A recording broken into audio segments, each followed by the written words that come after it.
everyone, I'm Smriti Sinha here and welcome back to our channel Science Zone. Today you follow, tomorrow we lead. And if you are new to this channel, please hit the subscribe button given below.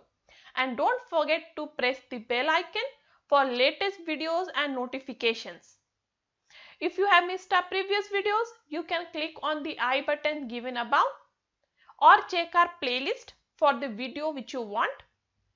Chemistry के जो आपके standard 12th का chapter है chemistry में, वो सारे chapters के videos already play list में प्रेजेंट है, तो आप चेक कर सकते हो। लाइव क्लासेस रोज चलते हैं, तो आप उसके भी वीडियोस जो हैं वो नोटिफिकेशन में बेल आइकन दबा के चेक कर सकते हो। आपको हमारे टेलीग्राम ग्रुप का मेंबर बनना है, तो नीचे एक लिंक दिया है डिस्क्रिप्शन पे, उस पर क्लिक करके आप हमारे टेलीग्राम ग्रुप के मेंबर बन सकते हो। और आज जो हम पढ़ने वाले हैं इस वीडियो में, वो टॉपिक है reproduction in lower and higher plants. ये टॉपिक नंबर 1 है Maharashtra state board syllabus biology standard 12 से। इस टॉपिक में हमें ये सारे पॉइंट्स कवर करने हैं। ऑलरेडी हम पहले 2 सब पॉइंट्स कवर कर चुके हैं, asexual reproduction and sexual reproduction, video part 1 में। यदि आपने वो वीडियो मिस किया है तो ऊपर दिए आई बटन पे क्लिक करके हमारा पार्ट 1 वाला वीडियो आप देख सकते हो। आज जो हम पढ़ने वाले हैं इस वीडियो में वो है microsporogenesis, structure of anatropous ovule and megasporogenesis. तो ये 3 सब पार्ट्स आज हम इस वीडियो में कवर करेंगे। तो कल हमने सेक्सुअल रिप्रोडक्शन में देखा था कि सेक्सुअल रिप्रोडक्शन होता है मेल गैमेट और फीमेल गैमेट से। आज हम माइक्रोस्पोरोजेनेसिस में मेल गैमेट का फॉर्मेशन और मेगास्पोरोजेनेसिस में फीमेल गैमेट का फॉर्मेशन देखेंगे। तो चलिए शुरू करते हैं आज के वीडियो के साथ। तो पहला है माइक्रोस्पोरोजेनेसिस। माइक्रोस्पोरोजेनेसिस ये वर्ड जब भी आए तो याद रखिए ये है मेल गैमेट का फॉर्मेशन। ठीक है, यहाँ पे जो कल हमने स्ट्रक्चर देखा था एंथर का, उसमें हमने देखा था कि वहां पे माइक्रोस्पोर मदर सेल होता है।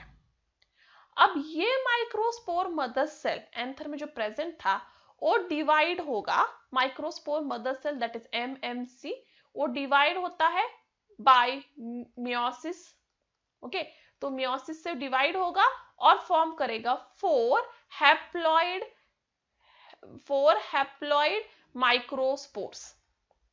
ठीक है, तो आपका microspore mother cell mitotically divide हो रहा है और फॉर्म कर रहा है 4 हैप्लॉइड माइक्रोस्पोर्स, जिसे हम पोलन ग्रेन भी कहते हैं।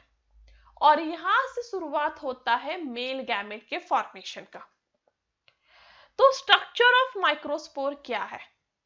तो माइक्रोस्पोर बेसिकली इस तरह का स्ट्रक्चर होता है और वो माइक्रोस्पोर कहलाता है पोलन ग्रेन। तो ये है आपके पोलन ग्रेन या माइक्रोस्पोर का structure. Pollen grain generally non motile structures होते हैं, वो हैप्लॉइड होते हैं और यूनिसेल्युलर बॉडी होता है उनका, मतलब उसमें एक ही सेल होता है और एक ही सिंगल न्यूक्लियस होता है। तो पोलन ग्रेन कैसा होता है? वो नॉन मोटाइल है, वो हैप्लॉइड है, वो यूनिसेल्युलर बॉडी है उसका और उसमें एक सिंगल न्यूक्लियस है। अब ये जो पोलन ग्रेन है वो सराउंडेड है by 2 layers that is exine and intern, और ये 2 लेयर को कहते हैं स्पोरोडर्म। जो 2 लेयर आपके पोलन ग्रेन को सराउंड करता है उसे टुगेदर क्या कहते हैं? स्पोरोडर्म।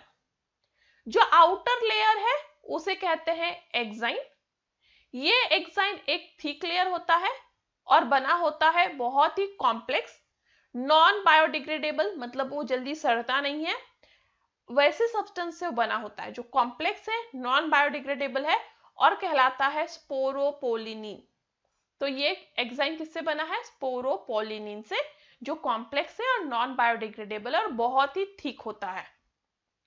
अब ये एक्साइन किसी सीड में आप देखोगे वो स्मूथ होता है आउटर वॉल वो सीड का, और किसी सीड में वो एक्साइन ऐसे कांटों से भरा होता है। तो ये डिपेंड करता है कि एक्साइन स्मूथ होगा या स्क्रप्टेड पैटर्न का होगा, डिपेंड ऑन द स्पीशीज। ये एंजाइम बहुत ही कॉम्प्लेक्स और नॉन बायोडिग्रेडेबल होने की वजह से वो केमिकल्स को रेजिस्टेंट होता है। इसलिए सीड्स या पोलन ग्रेन्स, आप देख सकते हो पोलन ग्रेन्स बहुत ही दिन तक जो है बिना फर्मेंटेशन, मतलब आप फर्टिलाइजेशन ना करो, उन्हें में पानी ना डालो तो भी वो सड़ते नहीं है। जब उनको प्रॉपर क्लाइमेट मिलता है तब वापस वो ग्रो होने लग जाते हैं। क्यों? क्योंकि वो रेजिस्टेंट टू केमिकल्स है। उनका जो आउटर एक्साइन लेयर है उन्हें प्रोटेक्ट कर रहा है। एक्साइन लेयर के कुछ पार्ट ऐसे होते हैं जो थीन होते हैं, मतलब वो कंटिन्यूअसली थिक है और एक पार्ट में वो एक्साइन आके थीन हो जाता है। जो ये थीन एरिया होता है एक्साइन का, ये वाला एरिया जहां वो थीन हो जाता है, उसे कहते हैं जर्म पोर्स।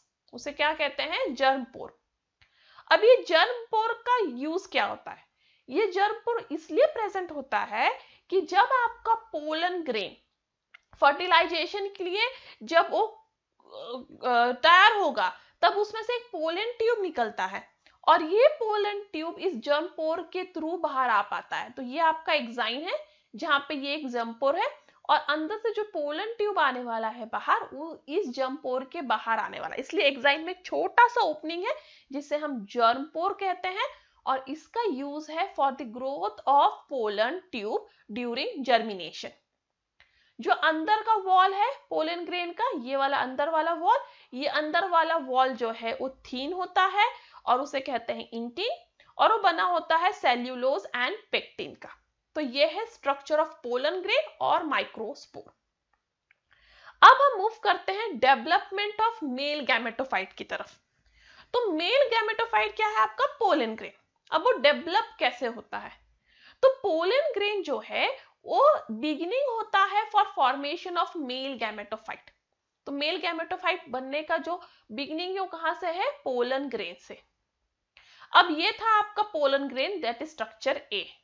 तो इस पोलन ग्रेन में आप क्लियरली देख सकते हो एक एक्साइन है आउटर थिक लेयर, इंटाइन है आउटर थिन लेयर, उसमें है आपके माइक्रोस्पोर्स और ये साइटोप्लाज्म बना हुआ है अंदर। देखिए ये साइटोप्लाज्म है अंदर का जो पार्ट है। अब ये जो आपका पोलन ग्रेन है वो फर्स्ट मायोटिक डिवीजन अंडरगो करेगा और उधर बनेगा दो टाइप ऑफ सेल। ठीक है, तो ये पोलन ग्रेन जो है ये फर्स्ट मायोटिक डिवीजन अंडरगो कर रहा है। अब इसमें दो टाइप का सेल देखेंगे आप। एक होगा वेजिटेटिव सेल, ये वेजिटेटिव सेल लार्ज है, ठीक है, बड़ा है, और ये बना है नेकेड वेजिटेटिव सेल से, मतलब ये बहुत बड़ा होता है। दूसरा होता है generative cell. Generative cell small होता है और वो थीन वॉल्ड होता है। तो जनरेटिव सेल देखिए छोटा है और वो थीन वॉल्ड है।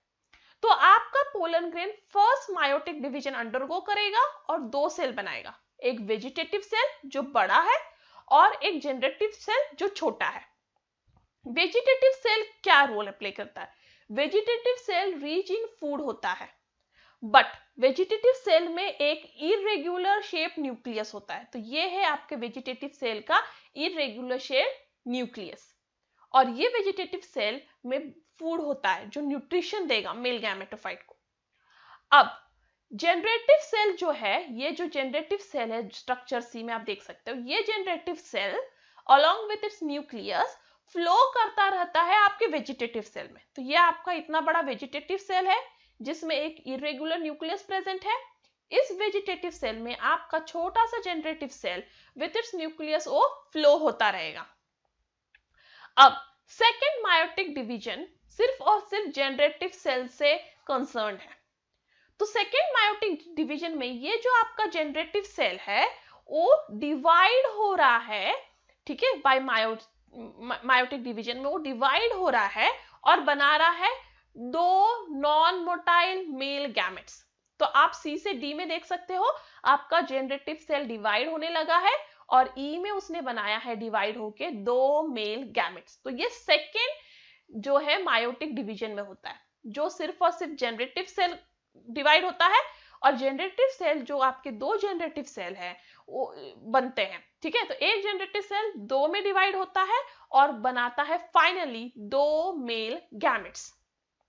अब आपका जो ये सेकेंड मायोटिक डिवीजन है जो जनरेटिव सेल से कंसर्न्ड है, वो मायोटिक डिवीजन हो सकता है पोलन ग्रेन के अंदर, जैसे इधर हो रहा है, तो यहाँ पे 2 आपको मेल गैमेट मिल गए, या फिर ये डिवीजन पोलन ट्यूब में भी हो सकता है। तो पोलन ट्यूब जो है वेजिटेटिव सेल थ्रू ग्रो होगा और बाहर निकलेगा माइक्रोस्पोर थ्रू, और ये पोलन ट्यूब जो बना है, ये जो ट्यूब आप देख सकते हो, ये पोलन ट्यूब में भी ये मायोटिक डिवीजन हो सकता है। तो डिपेंड कि वो आपके इसमें पोलन ग्रेन में ही हो रहा है या पोलन ट्यूब में। तो फाइनली आपका एंजियोस्पर्म में, आपके जो प्लांट एंजियोस्पर्म्स में आपका मेल गैमेट किससे बना हुआ? आपका मेल गैमेट बनता है पोलन ट्यूब से, 2 मेल गैमेट से और एक ट्यूब न्यूक्लियस से। तो ये 3 ट्यूब न्यूक्लियस किससे बन रहा है? वेजिटेटिव न्यूक्लियस से, ठीक है। तो ये 3 चीजों से मेन आपका मेल गैमेट बना है, पोलन ट्यूब, ठीक है, male gametes and tube nucleus. तो ये 3 थिंग्स बनाता है आपका मेल गैमेट। तो याद रखिए ये क्वेश्चन बहुत इंपॉर्टेंट है, डेवलपमेंट ऑफ मेल गैमेटोफाइट। तो पहले आपका एक पोलन ग्रेन होता है जिसमें एक्साइन है, इंटाइन है और एक सेंट्रल न्यूक्लियस है। अब इसमें फर्स्ट मायोटिक डिवीजन होगा और आपका सेंट्रल न्यूक्लियस अब 2 सेल में डिवाइड हो रहा है, vegetative cell with irregular nucleus and small generative cell. अब जनरेटिव सेल जो है वो अपने न्यूक्लियस के साथ वेजिटेटिव सेल में ही फ्लोट होता रहता है। सेकेंड मायोटिक डिवीजन में सिर्फ और सिर्फ जनरेटिव न्यूक्लियस का डिवीजन होगा और वो 2 न्यू सेल्स बनाएगा, that is called as male gamete. अब ये सेकेंड जो मायोटिक डिवीजन है जनरेटिव सेल का, वो 2 जगह हो सकता है, खुद पोलन ग्रेन में या पोलन ट्यूब में। बट फाइनली जो आपका मेल गैमेटोफाइट है वो क्या है? वो पोलन ट्यूब है, उसमें 2 मेल गैमेट्स होते हैं और एक ट्यूब न्यूक्लियस होता है। अब नेक्स्ट हम मूव करते हैं फीमेल गैमेटोफाइट के पास। तो फीमेल रिप्रोडक्टिव ऑर्गन होता है whorl of flower, that is gynoecium, जिसे हम पिस्टल कहते हैं। तो कल मैंने आपको स्ट्रक्चर दिखाया था। अब individual member of gynoecium is called as carpel. तो ये है स्ट्रक्चर ऑफ कार्पल। तो हर एक फ्लावर में आप सेंटर में ऐसे कार्पल देखोगे, तो ये इंडिविजुअल जो मेंबर है गाइनोशियम का, उसे क्या कहोगे? कार्पल। बहुत सारे फ्लावर्स ऐसे होते हैं जिनमें बहुत सारे फ्री कार्पल्स होते हैं, जैसे हिबिस्कस। हिबिस्कस में एक ही फ्री कार्पल है, बट कुछ फ्लावर्स ऐसे होते हैं जैसे गुलमोहर, ठीक है, उसमें बहुत सारे फ्री कार्पल्स होते हैं। और ऐसे फ्लावर जिनमें बहुत सारे फ्री कार्पल्स हैं उन्हें कहते हैं एपोकार्पस, ठीक है। बट कुछ फ्लावर्स होते हैं जिनमें सारे कार्पल्स फ्यूज्ड हो जाते हैं, जैसे उसे कहते हैं सिनकार्पस। सिनकार्पस मतलब उनके सारे कार्पल्स एक साथ फ्यूज हो चुके हैं, जैसे ब्रिंजल के फ्लावर में आपको दिखने को मिलेगा। तो ब्रिंजल के फ्लावर में क्या होता है, जो बैगन है उसके फ्लावर में सारे कार्पल्स फ्यूज हो जाते हैं। टिपिकल हर एक कार्पल में 3 चीजें होती हैं, एक होता है स्टिग्मा, ये मैंने हिबिस्कस का कार्पल का स्ट्रक्चर लिया, तो स्टिग्मा, स्टाइल एंड ओवरी, ठीक है। उसमें क्या होता है? Stigma, style and ovary. Ovary के अंदर प्रेजेंट होता है ओव्यूल, ठीक है। ओवरी के अंदर क्या प्रेजेंट होता है? ओव्यूल। अब ये नंबर ऑफ ओव्यूल्स जो ओवरी में प्रेजेंट है वो वैरी करता है। किसी ओवरी में सिर्फ एक ही ओव्यूल होता है, जिसे हम एग्जांपल ले सकते हैं पैडी का, वीट का, मैंगो का। इन प्लांट्स में इनके ओवरी में, हर एक ओवरी में एक ही ओव्यूल होता है और उन्हें कहते हैं यूनी ओवलेट। बट कुछ प्लांट्स जैसे कि टमाटो और लेडी फिंगर, दैट इज भिंडी, टमाटो और भिंडी के प्लांट में आपको एक ओवरी में बहुत सारे ओव्यूल्स दिखेंगे और इसलिए उसे कहेंगे मल्टी ओव्यूलेट। तो बेसिकली जो फीमेल रिप्रोडक्टिव ऑर्गन है फ्लावर का, वो है कार्पल से बना। जिन फ्लावर में बहुत सारे फ्री कार्पल्स होते हैं उन्हें एपोकार्पस कहते हैं, जिनमें कार्पल फ्यूज हो जाते हैं उन्हें सिनकार्पस कहते हैं। कार्पल बेसिकली 3 चीजों से बना है, stigma, style and ovary. Ovary के अंदर ओव्यूल प्रेजेंट होता है। कुछ प्लांट्स में एक ओवरी में बहुत सारे ओव्यूल्स प्रेजेंट होते हैं, जैसे टमाटो एंड लेडी फिंगर के प्लांट, उन्हें मल्टी ओव्यूलेट कहते हैं। और कुछ प्लांट्स में एक ओवरी में एक ही ओव्यूल प्रेजेंट होता है, जैसे पैडी, वीट और मैंगो का प्लांट, उसे यूनी ओव्यूलेट कहेंगे। अब हम मूव करते हैं स्ट्रक्चर ऑफ एंट्रापोरस ओव्यूल की तरफ। तो ओव्यूल, वो भी एंट्रापोरस ओव्यूल, बेसिकली हम वही पढ़ने वाले हैं। तो उसका स्ट्रक्चर कैसा दिखता है? तो ओव्यूल किस में प्रेजेंट था? ओव्यूल प्रेजेंट था ओवरी में। अब उसका स्ट्रक्चर हमको देखना है। तो हर एक ओव्यूल जो है वो डेवलप होता है ओवरी के अंदर, और वो ओवरी को कनेक्टेड होता है टू प्लाजेंटा, और कनेक्शन के लिए वो एक स्मॉल स्टाक यूज करता है जिसे फ्यूनिकुलस कहते हैं। तो ये है आपका फ्यूनिकुलस, ठीक है। और ये फ्यूनिकुलस जो है वो इस पूरे ओव्यूल को कनेक्ट कर रहा है प्लासेंटा ऑफ ओवरी से। तो फ्यूनिकुलर क्या है? एक स्टेम है जो ओव्यूल को कनेक्ट करता है प्लासेंटा से। अब जिस पोजीशन पे आपका फ्यूनिकुलस कनेक्ट कर रहा है आपके ओव्यूल से, उस पोजीशन को कहते हैं हीलियम। तो ये जो जॉइंट है जहां फ्यूनिकल आपके ओव्यूल को कनेक्ट कर रहा है उसको कहते हैं हीलियम। अब एंजियोस्पर्म में जो most common type of ovule है इज एंथ्रापोरस। तो एंजियोस्पर्म में जो सबसे कॉमन ओव्यूल देखने के लिए मिलेगा वो है एंथ्रापोरस ओव्यूल। इसलिए हम एंथ्रापोरस ओव्यूल पढ़ रहे हैं क्योंकि सबसे कॉमनली फाइंड होता है। अब ये एंथ्रापोरस ओव्यूल की खासियत ये है कि इस एंथ्रापोरस ओव्यूल में जो माइक्रोफिल होता है, तो माइक्रोफिल एक्चुअली एक ओपनिंग होता है, ठीक है, ओव्यूल के अंदर। और ये ओपनिंग देख सकते हैं आप, ये डबल लेयर्ड वॉल्स पूरे ओव्यूल में है, बट एक ही सिर्फ इतने ही पार्ट में नहीं है, तो ये एक ओपनिंग है। ये ओपनिंग को कहते हैं माइक्रोफिल। और एंथ्रापोरस ओव्यूल में ये जो माइक्रोफिल है वो नीचे के साइड होता है, डायरेक्टेड टुवर्ड्स डाउनवर्ड्स, और वो प्रेजेंट होता है टुवर्ड्स द फ्यूनिकल। तो एंथ्रापोरस ओव्यूल की खासियत ये है कि उसकी ओपनिंग दैट इज माइक्रोफिल वो नीचे की तरफ डायरेक्टेड है और फ्यूनिकल के पास में है। अब ये ओव्यूल जो बना है वो बना होता है ये सेंट्रली प्लेस्ड पैरेन्काइमेटस टिश्यू से। तो सेंट्रली प्लेस्ड पैरेन्काइमेटस टिश्यू जिसमें एक न्यूक्लियस प्रेजेंट होता है, ये है आपका न्यूक्लियस जिसमें एक न्यूक्लियस प्रेजेंट है जिसे सेकेंडरी न्यूक्लियस कहते हैं। और ये parenchymatous tissue along with secondary nucleus वो दो लेयर से प्रोटेक्टेड है जिसे हम इंटीग्यूमेंट्स कहते हैं। तो ये दो लेयर है, आप देख सकते हो, ये पहला लेयर, ठीक है, ये पहला लेयर और ये दूसरा लेयर। तो ये दो लेयर से आपका ये अंदर का ओव्यूल का पार्ट प्रोटेक्टेड है जिसे हम इंटीग्यूमेंट्स कहते हैं। तो एक होता है आउटर इंटीग्यूमेंट जो बाहर का लेयर है, और एक होता है इनर इंटीग्यूमेंट। अब ये इंटीग्यूमेंट कंटिन्यूअस होते हैं बट सिर्फ एक जगह छोटा सा ओपनिंग छोड़ देते हैं, उसको कहते हैं माइक्रोफिल।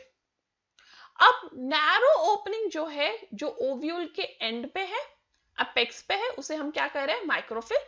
माइक्रोफिल के जस्ट अपोजिट साइड में जो प्रेजेंट है उसे कहते हैं चलाजल एंड। तो माइक्रोफिल के जो अपोजिट साइड में प्रेजेंट होता है उसे क्या कहते हैं? चलाजल। तो यदि आपका ये ओव्यूल है तो जो जहां पे ओपनिंग होता है उसे कहते हैं माइक्रोफिल एंड, और जो ऊपर जो अपोजिट तो माइक्रोफिल एंड है वो है चलाजल एंड। एम्ब्रियो सैक जो है that is called as female gametophyte. तो ये एक्चुअली आपका एम्ब्रियो सैक क्या है? ये जो बीच का ग्रीन पार्ट देख सकते हो ये एम्ब्रियो सैक है, और ये है आपका फीमेल गैमेटोफाइट।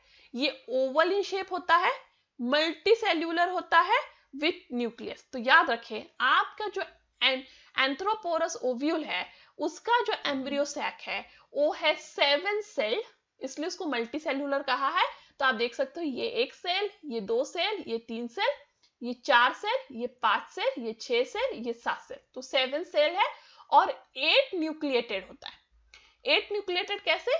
तो ये हर एक सेल में एक न्यूक्लियस है पर बीच वाले सेल में 2 न्यूक्लियस होता है, तो टोटल 8 न्यूक्लियस। तो एंथ्रोपोरस ओव्यूल बेसिकली 7 सेल और 8 न्यूक्लिएटेड है, ठीक है। तो आपको याद रखना होगा ये स्ट्रक्चर ऑफ ओव्यूल में क्या क्या, फ्यूनिकल होता है जो प्लेसेंटा और ओव्यूल को कनेक्ट करता है। जहां फ्यूनिकल जाके ओव्यूल को कनेक्ट होता है उस पॉइंट को हीलियम कहते हैं। एंजियोस्पर्म में सबसे कॉमनली फाइंड होने वाला ओव्यूल है वो है एंथ्रोपोरस ओव्यूल, जिसमें माइक्रोफिल एंड जो है वो नीचे के साइड डायरेक्टेड है और फ्यूनिकल के करीब है। अब ये ओव्यूल कंसिस्ट होता है बीच में प्लेस पैरेन्काइमेटस टिश्यू से जिसमें न्यूक्लियस प्लेस होते हैं, और ये पूरा एम्ब्रियो सैक जो है वो सराउंडेड होता है by protective layer called as integuments, outer integument and inner integument. अब ये इंटीग्यूमेंट सब जगह प्रेजेंट होते हैं except for the micropyle end पे। माइक्रोफिल एंड के जो अपोजिट साइड एंड प्रेजेंट है उसे बोलते हैं चलाजल एंड। और एम्ब्रियो सैक जो है female gametophyte in anatropous ovule is of 7 से एंड 8 न्यूक्लिएटेड। ये एमसीक्यूज के लिए आता है इसलिए याद रखें 7 से 8 न्यूक्लिएटेड। नेक्स्ट है मेगास्पोरोजेनेसिस। तो मैंने पहले इस वीडियो के स्टार्टिंग में कहा है microsporogenesis means formation of male gametophyte, megasporogenesis means formation of female gametophyte. तो ये प्रोसेस है for formation of haploid megaspore from diploid megaspore mother cell. ठीक है, तो यहां पे हैप्लॉइड मेगास्पोर बनेगा जो डाइप्लॉइड मेगास्पोर मदर सेल से बनेगा, और ये मेगास्पोर मदर सेल डिस्टिंग्विश हो जाएगा न्यूक्लियस में और मोर और लेस जो सेंट्रली प्लेस्ड है towards the micropylar end of ovule. ठीक है, अब हम देखते हैं ये सब का मीनिंग। तो डेवलपमेंट ऑफ मेल गैमेटोफाइट। तो जो मेगास्पोर मदर सेल होता है, तो मेगास्पोर मदर सेल ये इस तरह से होता है। तो ये मेगास्पोर मदर सेल वो अंडरगो करता है मियोसिस। तो ये megaspore mother cell meiosis undergo करेगा और फॉर्म करेगा 4 हैप्लॉइड सेल्स। तो इस तरह से वो 4 हैप्लॉइड सेल फॉर्म करेगा। तो एक मेगास्पोर मदर सेल जिसे हम एमएमसी बोलेंगे वो मियोसिस अंडरगो कर रहा है और फॉर्म कर रहा है linear tetrad haploid cells, that is megaspore. अब इसमें से जो ऊपर के 3 सेल्स होते हैं जो ये फॉर्म किया है 4 हैप्लॉइड सेल्स, उसमें से ऊपर के 3 सेल जो हैं वो डीजेनरेट हो जाते हैं, मतलब खत्म हो जाते हैं, और नीचे वाला सबसे सेल वो बच जाता है। ठीक है, तो ऊपर वाले 3 सेल्स क्या हो रहे हैं, वो नष्ट हो रहे हैं, और जो नीचे वाला है सेंटर ऑफ न्यूक्लियस वो रिमेन्स फंक्शनल। तो ये जो फंक्शनल ये मेगास्पोर जो बच गया है वो actually first cell of female gametophyte है, और ये प्रेजेंट होता है टुवर्ड्स द फंक्शनल मेगास्पोर। ये मतलब ये सेंटर में प्रेजेंट होता है टुवर्ड्स फंक्शनल मेगास्पोर। अब ये जो आपका एक फंक्शनल मेगास्पोर बचा है वो successively 3 successive meiotic division undergo करता है। तो आपका जो एक मेगास्पोर बचा है वो फर्स्ट मायोटिक डिवीजन अंडरगो करेगा और वहां पे फॉर्म होगा 2 न्यूक्लियस। ठीक है, फिर ये सेकेंड मायोटिक डिवीजन अंडरगो करेगा और सेकेंड मायोटिक डिवीजन में फॉर्म करेगा 4 न्यूक्लियस, और फिर लास्ट में ये थर्ड मायोटिक डिवीजन अंडरगो करेगा और फॉर्म करेगा total 8 nucleus, 4 at each and. तो आपका फंक्शनल मेगास्पोर कितना मायोटिक डिवीजन अंडरगो कर रहा है, 3 मायोटिक डिवीजन, और फर्स्ट मायोटिक डिवीजन में 2 न्यूक्लियस, सेकेंड में 4 और थर्ड में 8 न्यूक्लियस फॉर्म कर रहा है, जिसमें से हर एक न्यूक्लियस लोकेटेड है ईच पोल पे। तो ये एक पोल पे 4 न्यूक्लियस और दूसरे पोल पे 4 न्यूक्लियस, इस तरह से 8 न्यूक्लियस टोटल फॉर्म हुए हैं, और हर एक न्यूक्लियस हर एक पोल पे प्रेजेंट है। अब हर एक पोल से जो न्यूक्लियस है एक एक न्यूक्लियस आके मिलता है बीच में। तो ऊपर वाले पोल से एक न्यूक्लियस आया और नीचे वाले पोल से फिर वापस एक न्यूक्लियस आएगा और वो मिलेगा सेंटर में। तब ऊपर वाले पोल पे 3 न्यूक्लियस बचे, नीचे वाले पोल पे 3 और बीच में 2। तो हर एक पोल से एक न्यूक्लियस माइग्रेट होता है और बीच में आ जाता है, उसे कहते हैं पोलार न्यूक्लियस। तो ये 2 न्यूक्लियस को क्या कहेंगे, पोलार न्यूक्लियस, जो दोनों पोल से माइग्रेट होके बीच में आ गया है। अब 3 न्यूक्लियाई जो है माइक्रोफिलर एंड पे, मतलब नीचे के साइड जो 3 न्यूक्लियस बचे हैं वो बनाएंगे एग एपेरेटस। तो जो नीचे के साइड 3 न्यूक्लियस बचे थे वो क्या बना रहे हैं अब, एग एपेरेटस। तो एग एपेरेटस इस तरह से दिखेगा, जिसमें बीच में एक बड़ा वाला न्यूक्लियस होगा और साइड में 2 छोटे। तो ये बनाएगा एग एपेरेटस, तो इसे कहोगे आप एग एपेरेटस। ठीक है, तो एग एपेरेटस में क्या है, 3 न्यूक्लियस है जो माइक्रोफिलर एंड पे थे, एक बड़ा और 2 छोटा। ठीक है, जो लार्ज है और सेंटर में प्रेजेंट है वो हैप्लॉइड एग सेल है। तो ये है आपका हैप्लॉइड एग सेल जो सबसे बड़ा है और सेंटर में प्रेजेंट है। उसके साइड में दो supporting haploid synergid cell present होते हैं। उसके साइड में क्या प्रेजेंट है? दो हैप्लॉइड सिनर्जिड सेल।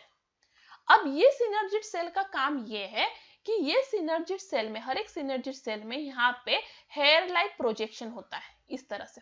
ये है हेयर लाइक प्रोजेक्शन। ये दोनों सिनर्जिड सेल जो प्रेजेंट है एक हैप्लॉइड एक सेल के बगल में, उनमें ये हेयर लाइक प्रोजेक्शन होता है, जिसे फिलीफॉर्म अपैरेटस कहते हैं। और ये hair like projection, that is filiform apparatus, आपके पोलन ट्यूब को हेल्प करता है एक तक पहुंचने में। मतलब वो पोलन ट्यूब जो आएगा मेल गैमेट को लेकर, उसको गाइड करेगा कि वो एक अपैरेटस तक कैसे पहुंचे। तो ये काम है आपके सिनर्जिड सेल का। अब हम ये तो समझ गए कि नीचे वाले जो माइक्रोफिलर एंड पे थे वो बन गए एग apparatus इस तरह से, करेक्ट। अब जो चलाजल एंड पे जो 3 सेल बचे हैं वो बनेंगे एंटीपोडल सेल। तो चलाजल एंड पे भी तो 3 सेल बचे थे, तो वो क्या बन गए? Antipodal cells. अब दो हैप्लॉइड पोलर न्यूक्लियाई जो बीच में आके जम गए थे, ठीक है, दोनों पोल में से बीच में आ गए थे, दो न्यूक्लियस आए थे ना बीच में, जिन्हें हम पोलर न्यूक्लियस कहते हैं। ये दो हैप्लॉइड पोलर न्यूक्लियस साथ में फ्यूज होके एक ही सेल बनाएंगे, ठीक है। ये दोनों हैप्लॉइड न्यूक्लियस फ्यूज होके एक ही सेल बनाएंगे, बट उनमें दो न्यूक्लियस होगा, दोनों डाइप्लॉइड सेकेंडरी न्यूक्लियस कहलाएंगे। तो ये जो है ये एक ही सेल है, बट इसमें दो न्यूक्लियस है। और ये जो है ये बनता है जस्ट बिफोर फर्टिलाइजेशन। तो बेसिकली आपके एम्ब्रियो सैक में अब 7 सेल्स हैं, 3 माइक्रोफिलर एंड पे, 3 चलाजल एंड पे और एक सेंटर में। तो 7 सेल है बट 8 न्यूक्लियस है। हर एक सेल में एक एक न्यूक्लियस, पर बीच वाले में 2 न्यूक्लियस, इसलिए 8 न्यूक्लियस। तो बेसिकली आपके एंथ्रोपोरस ओव्यूल जो है वो 7 सेल और 8 न्यूक्लियस है। और ये मेथड जो एम्ब्रियो सैक को डेवलप करता है फ्रॉम अ सिंगल मेगास्पोर, क्योंकि हमने बिगिनिंग में सिर्फ एक ही मेगास्पोर लिया था जिससे हमारा ये पूरा एम्ब्रियो सैक डेवलप हुआ है, इस प्रोसेस को कहते हैं मोनोस्पोरिक डेवलपमेंट। मतलब mono means only one, sporic मतलब मेगास्पोर। तो सिर्फ एक मेगास्पोर से डेवलप होने वाला एम्ब्रियो सैक को क्या कहते हैं? Monosporic development. एंजियोस्पर्म्स में जो डेवलपमेंट ऑफ फीमेल गैमेटोफाइट है वो एंट्रोस्पोरस होता है, मतलब वो विद इन दी मेगास्पोर होता है। तो ये पूरा डेवलपमेंट जो है एम्ब्रियो सैक का वो इसी मेगास्पोर के अंदर हुआ है, इसलिए इसे कहते हैं एंड्रोस्पोरस।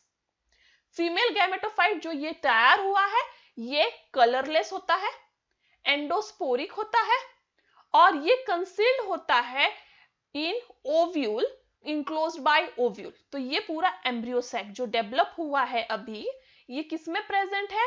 ये प्रेजेंट है ओव्यूल के अंदर, जो हमने अभी देखा था ओव्यूल का स्ट्रक्चर। इसमें जो आउटर इंटीग्यूमेंट, इनर इंटीग्यूमेंट, फिनिकल, और ये पूरा प्रेजेंट होता है ओवरी के अंदर। तो ओवरी प्रेजेंट है, स्टिग्मा स्टाइल से जुड़ा हुआ है, करेक्ट। तो ये ओवरी के अंदर है, ये ओवरी है जो स्टाइल से जुड़ा हुआ है, करेक्ट। तो ओवरी के अंदर प्रेजेंट होता है ओव्यूल और ओव्यूल के अंदर प्रेजेंट होता है एम्ब्रियो सैक।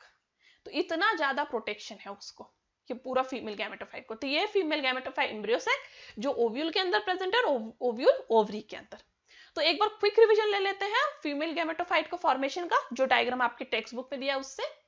तो पहले आपके पास एक माइक्रोस्पोर होता है, माइक्रोस्पोर मदर सेल, जिससे डाइप्लॉइड इन नेचर होता है वो, ठीक है।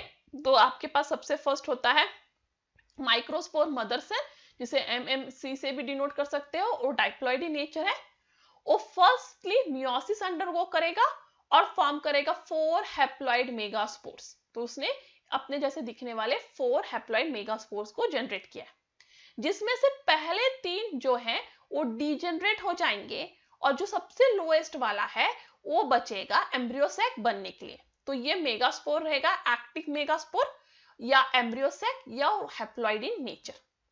अब ये जो मेगास्पोर है वो जो है ग्रोथ होगा उसमें, ठीक है, और वो इस तरह से बनेगा। अब ये जो ग्रोथ होने के बाद बना है उसमें फर्स्ट माइटोसिस होगा। फर्स्ट माइटोसिस होने के बाद उसमें 2 न्यूक्लियस जनरेट होंगे, फिर वो सेकेंड माइटोसिस अंडरगो करेगा, 2 4 न्यूक्लियस में डेवलप होंगे, और फिर वो थर्ड मैट्रिक्स से अंडर करके 8 न्यूक्लियस में डेवलप होंगे, 4 एट ईच पोल। ठीक है, अब ये 4 जो हर एक पोल पे बने हैं, उनमें से हर एक पोल से एक एक सेंटर में आ जाएगा, तो हर एक पोल से जो है एक एक सेंटर में आ रहा है, और बाकी 3 बच गए आपके एंड्स पे। जो माइक्रोफिल एंड पे बचते हैं वो 3, उन्हें कहते हैं एग एपेरेटस। ठीक है, जो माइक्रोफिल मतलब डाउन एंड पे बचते हैं उन्हें क्या कहते हैं, एग एपेरेटस। उसमें से जो सेंटर वाला होता है वो लार्ज होता है, और वो होता है egg, that is main female gamete. जो उसके साइड में 2 होते हैं वो होते हैं सिनर्जिड। सिनर्जिड में हेयर लाइक फिलामेंट होता है, जो एक्चुअली आपके पोलन ग्रेन के पोलन ट्यूब को मेल गैमेट सहित एक तक पहुंचने में हेल्प करता है। जो चालाजल एंड पे होते हैं वो होते हैं एंटीपोडल सेल्स, और जो सेंटर में 2 न्यूक्लियाई बच गए वो साथ में जुड़ के एक सिंगल सेल बनाते हैं, बट 2 न्यूक्लिएटेड। तो बीच में वो जुड़ के एक सिंगल सेल बनाएंगे, बट उसको 2 न्यूक्लियस होगा। तो बेसिकली ये है आपका मेच्योर एम्ब्रियो सेक, जिसमें 7 सेल्स हैं, 3 माइक्रोफिलर एंड पे, 3 चलाजल एंड पे, एक सेंटर में, बट वो 8 न्यूक्लिएटेड है। 3 न्यूक्लियस माइक्रोफिल एंड पे, 3 न्यूक्लियस चलाजल एंड पे, और 2 सेंटर में। और ये embryo sac just before fertilisation ऐसा दिखता है, जिसमें 7 सेल्स है और 8 न्यूक्लियस है। ठीक है, तो आई होप आप समझ गए होंगे कि मेल गैमेट कैसे बना एंड फीमेल गैमेट कैसे बना। इससे रिलेटेड आपके पास कोई भी डाउट हो तो आप मुझे askyadout04@gmail.com या नीचे दिए कमेंट बॉक्स में पूछ सकते हो। मेरा वीडियो आपको अच्छा लगा हो तो इसे लाइक कीजिए, ज्यादा से ज्यादा शेयर कीजिए अपने फ्रेंड्स, फैमिलीज, क्लासमेट्स के साथ, और इसे सब्सक्राइब कीजिए। यहाँ पे मेरे साथ लाइव बने रहने के लिए बहुत बहुत थैंक यू, और हम इसके आगे के पार्ट के साथ कल वापस आएंगे। That's all for today. Thank you. Stay tuned.